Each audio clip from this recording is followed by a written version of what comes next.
20 eggs. For 19 kwai. The price is here. That is a great deal.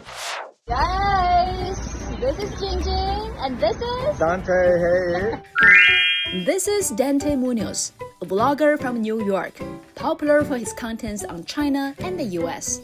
China has become probably the most unlikely place in the world to have a famine now, thanks to their leadership and economic model that prioritizes the needs of their people and stability. We met in Beijing, and today we are going to buy some groceries in the supermarket. What will shock us the most? I don't even know the price of eggs in the United States right now. I stopped looking why? because it makes me sad that I can't afford them. Eggs? You cannot afford eggs in the US? It just feels like a luxury. I could afford them, but I choose not to. Well, look at this. This is 20 eggs. for 19 kwai. 19 kwai. The price is here. I don't even know the math of how much that is, but that is not anything. That's all I know. That is a great deal. Sushi is a little bit expensive, but this is like almost 60 kwai. That is like $9 US.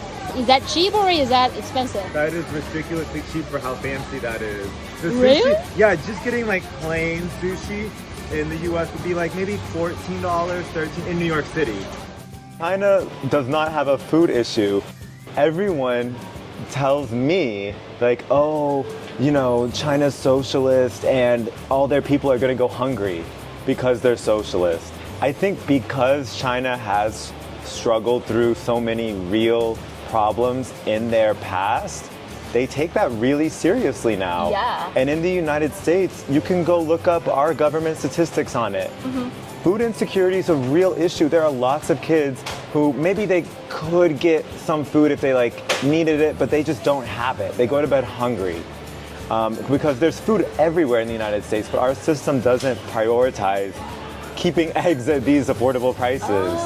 Because this is what our society is about. To make sure the majority of the people's needs are met. The prices of electricity and gas and heating are very They're cheap. so low. I get So really low. pissed off when I see my Chinese friends' bills.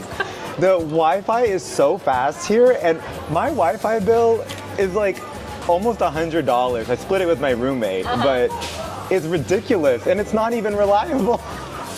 Everything here is affordable. It's true. And then the interesting thing is, maybe, yes, it does cost the government a good amount of money to provide these things to the people, but it's an investment. You invest in your people, and then they can do good things with their lives. Exactly. And you